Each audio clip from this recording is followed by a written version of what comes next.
Annenberg Media.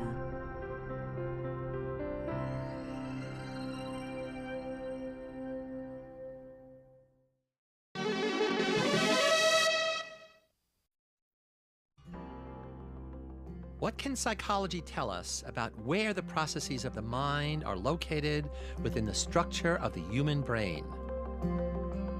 From visual perception and imagination to how we evaluate social groups. Cognitive neuroscience, this time on Discovering Psychology.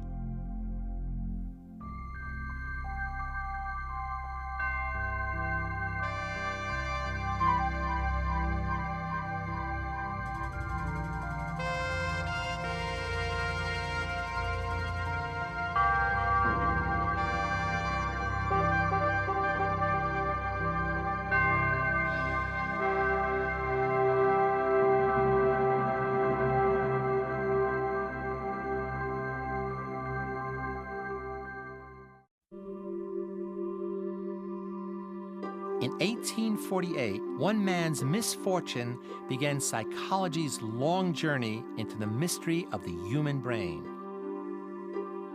Phineas Gage, a railroad worker, suffered a catastrophic injury while preparing to blast bedrock. The iron rod he was using to pack the gunpowder blasted through his skull and tore away the front part of his brain. Remarkably, Gage never lost consciousness and was even able to joke with the doctor when he arrived. After a few months, he seemed to recover his health fully, but he was no longer Gage. Hostile, impulsive, unable to control his emotions or his obscene language, Gage lived 13 more years with this new, disturbed personality. With this celebrated case, psychologists began to connect brain injury with changes in behavior. They could begin to map where the processes of the mind were located within the human brain. But the study of the brain through injury is a slow process. So psychologists have developed a number of tools to measure the brain functions of normal people. Electroencephalogram recordings, or EEG, record brain waves with scalp electrodes. Event-related potentials, or ERP, can record brain waves during specific cognitive events. Computer-assisted tomography, or CAT scan, can show the brain's structure. Positron emission tomography, or PET scan, was first to image the brain in action. But a new tool introduced in the 1990s goes one step further. Functional magnetic resonance imaging, or fMRI, can show the brain at work in high resolution. For the first time, psychologists can see the mind's functioning deep inside the physiology of the active brain in normal people. When our brain is active, it uses up the oxygen supply in that area. This momentary depletion is followed by an oversupply of oxygen rushed to the site. This alters the magnetic qualities of the blood, a change recorded by the scanner. After further computer processing, a detailed picture of that local brain activity emerges. With new brain imaging technology, psychological scientists can explore far more about our abilities than ever before. From better-known systems like perception to less understood systems like motivation and emotion. Perhaps our most awe-inspiring ability is how we see the world.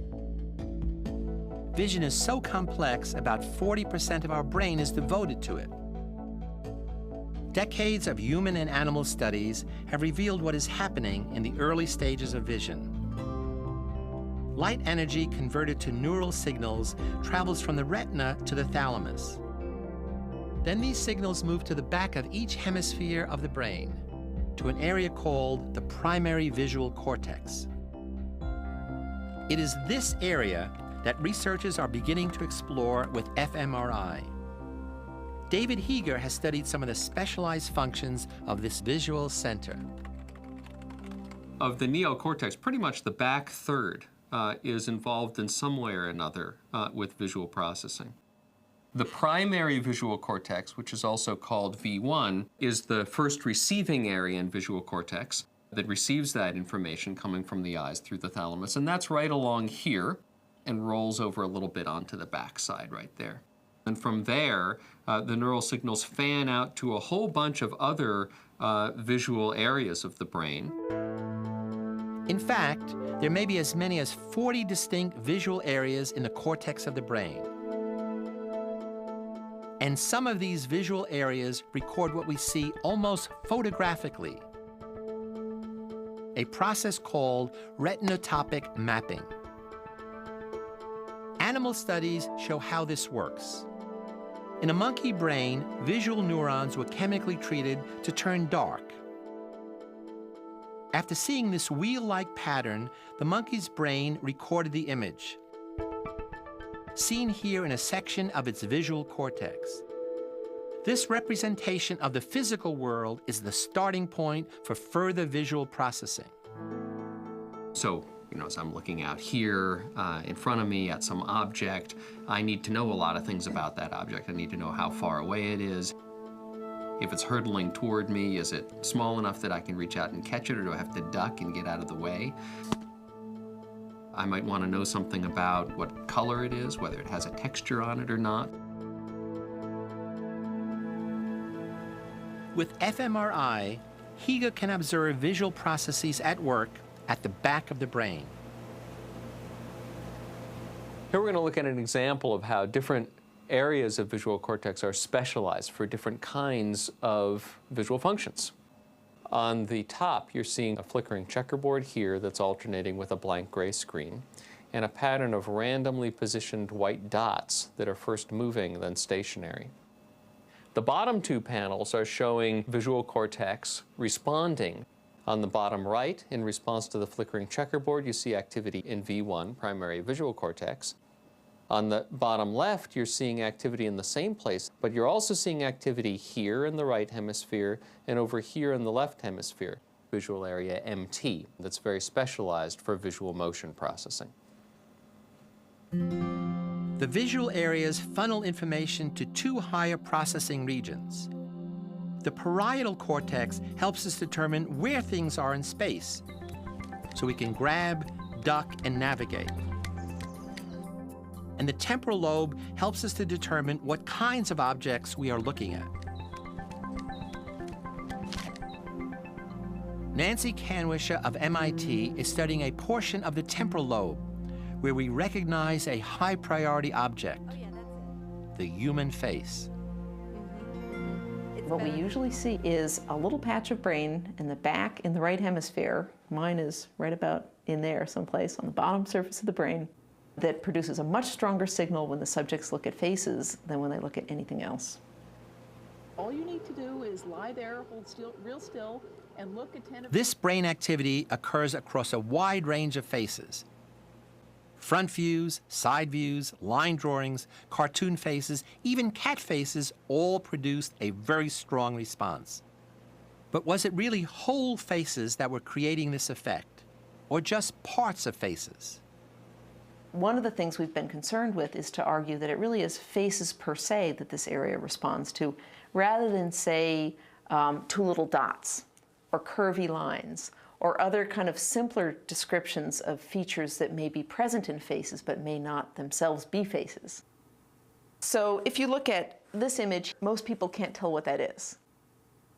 On the other hand, if you look at this image, sometimes it takes a second, but most people eventually get it.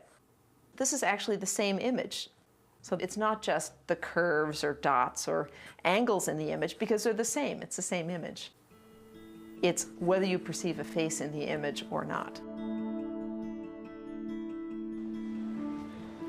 For humans and other social primates, decoding faces is essential. A brief glance can tell you who someone is, their sex, their mood, and enables us to judge if they are friend or foe.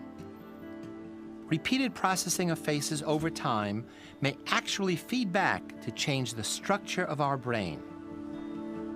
It is known that the cortex is very plastic and organizes itself around the experiences it has. So maybe simply because we look at faces all the time in our daily lives, that is sufficient to produce a special purpose patch of cortex that does face recognition. But of course, the other perfectly plausible story is that recognizing faces was so critical to the survival of our primate ancestors that natural selection helped shape cortical machinery dedicated to face recognition. There's another kind of visual processing the brain engages in that is called the mind's eye, the mental imagery that occurs while we think about scenes and objects. Researchers have now discovered that many of the brain areas used for vision are also the same as those used while we imagine. Stephen Koslin of Harvard University has been investigating the relationship between these two complementary visual systems. Wouldn't it be a pity to let 40% of your brain just be involved in perception? Why not usurp that, use it in thinking as well? And that's what mental imagery is all about. Mental imagery allows us to manipulate what we have stored in visual memory, so we can use that information to anticipate and solve problems. And this sort of looks like an oxygen mask, but it's actually... With another brain imaging technology, PET scan, Koslin's team has studied how visual perception and mental imagery overlap. On a computer screen, subjects imagined a letter inside a grid. An X was displayed. The subjects had to indicate if the X touched the imagined letter. Finally, they identified objects displayed at oblique angles. Of all the brain areas active in mental imagery and in vision, 2/3 were activated in common. We quite literally see with our mind's eye. We even move our eyes in the same way while we imagine a scene as when we visually scan the scene in the external world. For example, think of your living room. As you do, you'll scan the walls looking for details, count the windows, even zoom in on objects in about the same amount of time as you would if you were actually viewing it. When you generate an image, you're conjuring it up. Often you actually build up an image by putting parts on it. So you've got forming images, you've got image inspection, which can involve scanning around or zooming in, interpreting patterns and images. You've got holding on to images over time, and image transformations, which include rotating, expanding, bending, various kinds of other things. Each of those abilities is carried out by a host of separate processes. We can piggyback on this enormously complicated system that helps us navigate in the world to also anticipate what we would do or to think about possibilities that don't exist currently. Using fMRI, researchers have revealed how the brain is changed by what it experiences, how it is dynamic, never static, how brain structure is changed by brain functions. It is, in a sense, a plastic brain, reshaped by what it learns, remembers, and practices. A powerful example of this responsive brain is learning how to read. Mastering the complex collection of symbols that represent language is one of childhood's greatest challenges. It is a learned skill that over time reorganizes our plastic brain. To understand how the brain adapts to reading, John Gabrielli of Stanford University presents subjects with a difficult task: reading text presented backwards. The subject will go into the scanner and perform with words presented mirror reversed. And they will perform very slowly and make many mistakes. After they come out of the scanner, we have them practice the task many times in the laboratory until they get much better at doing the task. After thousands of trials, the effort of deciphering the text becomes less conscious, more automatic. When the subject is expert, it's back to the scanner again. So we have before and after snapshots of their brain when they're not good at doing the mirror reverse text reading versus when they're very good at doing that. During the initial phase of poor performance, We see lots of activity in right parietal cortex, a part of the brain that's very involved in visual spatial thinking, and that we interpret as people doing mental flipping of letters. After people become very good, we see activity in that part of the brain decline, in fact disappear, and now lots of areas in the verbal left hemisphere become active. It's as if the left hemisphere, the language hemisphere, has gained skill now in dealing with this unusual presentation of letters, and your normal language systems can come into play and take full advantage of everything you know about words and letters. The shift must reflect that when we're initially doing tasks that we're poor at, we just don't have the information we need to do well at it. Through trial and error and struggle and great effort, our minds acquire new information that lets us approach the task differently. But it must take some time for the brain to get that information in such a way that it can use it, until enough knowledge is gained through experience to allow other parts of the brain to take over and do a really terrific job. She climbed to the tippity top of the tree.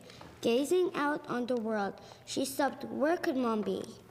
This kind of practice, combined with brain plasticity, is the foundation of a child's ability to read. But for some, reading is a skill that can take years to master. For children with dyslexia, the challenge is more than a vision problem. It lies in the spoken part of language. That can be exemplified by the following little game you can play with yourself, okay?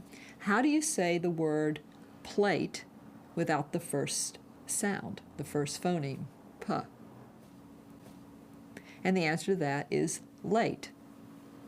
Now, individuals who are dyslexic, who are completely intelligent, have had very successful lives, even as adults many times, cannot play these simple games. That was my dad's Father's Day gift one year. I got him the... Phonemes are the smallest units of sound within words. Environmental health specialists now. For example, s, p, e, ch.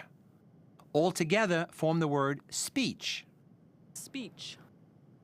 But I don't even know if it's always better. These sounds, essential for decoding spoken language, are also the building blocks of reading and writing. In normal conversation, phonemes can be as short as 8 milliseconds. Phonemic awareness requires processing by a high-speed language area of the brain, usually located in the left hemisphere. But for many children with dyslexia, this area fails to activate. It's a problem that interferes with their ability to read. To solve this problem, Paula Tallil of Rutgers University has developed computer games that capitalize on how the brain changes as skills are mastered.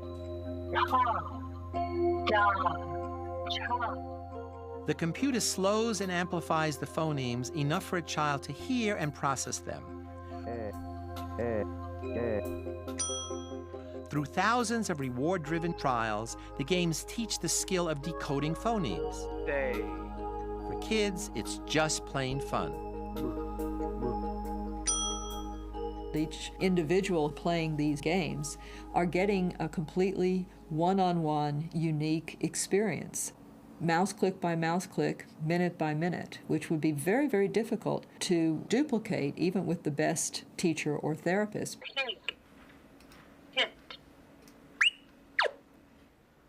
The computer is able to make these very small and subtle and organized changes to exactly map onto the individual's neural processing abilities at the moment and change as the individual improves. Repetitive practice with feedback moves the phoneme decoding skill where it belongs, into the high-speed language area of the brain. The result is a dramatic improvement in reading ability for these children with dyslexia after only a few weeks of training. We're very encouraged by these results, and I think they're a testament to how important it is to understand the neural basis of oral language before we move into the written language training.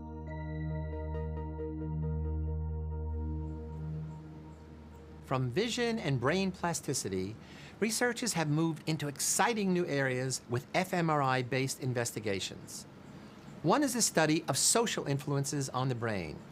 social psychologists and neuroscientists have joined forces to explore aspects of behavior once thought impossible to locate. Mazarin Banaji of Yale University has studied where prejudice lies hidden in the brain.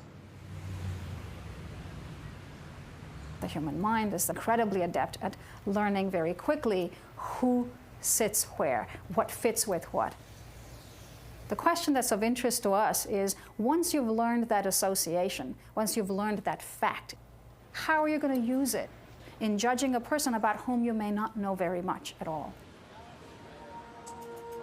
Our minds are full of knowledge about the status of social groups, information we have learned and stored unconsciously from the culture around us. These biased attitudes can be an automatic part of our behavior, even when we consciously claim to be tolerant. How do they affect our ability to serve as jurors or to react correctly in high-stress, high-speed situations? Are they the difference between life and death? Hi, Amanda. Today we're going to ask you... To uncover these hidden attitudes, Banaji has adapted the Implicit Attitudes Test, or IAT, to measure reaction time when we pair positive and negative values to unfamiliar black and white faces. The IAT measures the strength of association between two concepts. You can imagine how quickly can one pair words like love, joy, peace, things that mean good things, with the category African American, the category European American. The speed with which the two can be connected is an indirect measure of one's level of prejudice towards the group. Banaji and her colleague, Anthony Greenwald of the University of Washington, have captured thousands of IAT responses from respondents on the web.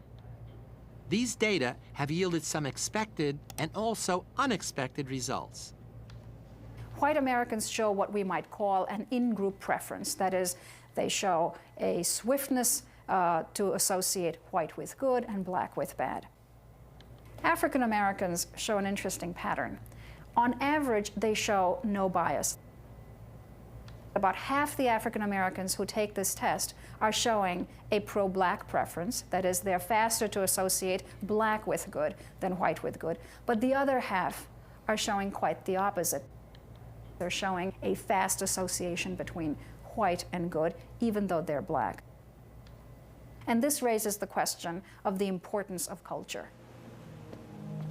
If a positive value for white can overpower our conscious attitudes, it should be stored and visible deep within the brain, in its emotional center, the amygdala.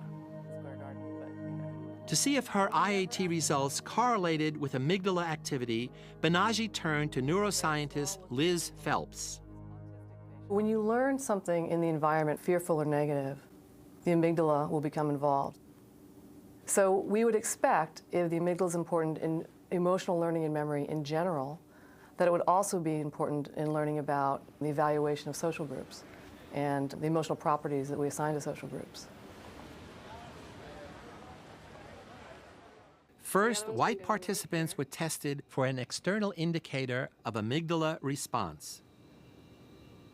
When you hear a loud noise, you startle and involuntarily blink your eyes. The strength of this eye blink reflex can be measured as a baseline. If an emotionally charged image like a face is added, the intensity of your response typically increases. Most white participants blink more strongly when presented with unfamiliar black faces, an unconscious indication of fear or dislike of them. Later in the scanner, their amygdala activity was measured directly. And what was interesting is that we found a correlation. Those subjects who showed greater amygdala activation tended to show greater startle response to the black faces. These sorts of correlations indicate the extent to which culture produces its influence at every single level. The big question, of course, remains as to what it is these measures predict in the real world. Does it matter if a police officer has a large IAT score. Is such a police officer more likely to shoot at somebody who is black than somebody who is white? These are not experiments that have been done, but this is indeed where the field is going. It is for the next few decades to discover. In our next program, we'll move from this micro view of brain cells to a macro view that has given rise to another new branch of psychology, cultural psychology, the study of how culture shapes our thinking, feeling, and actions. For Discovering Psychology, I'm Philip Zimbardo.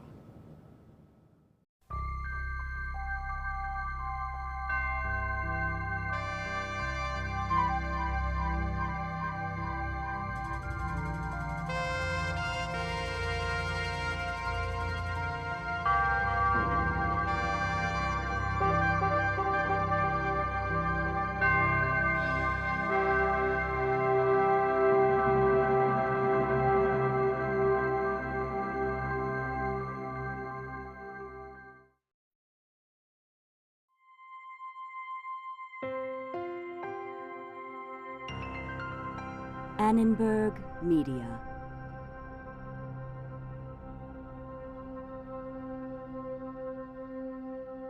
For information about this and other Annenberg Media programs, call 1-800-LEARNER and visit us at www.learner.org.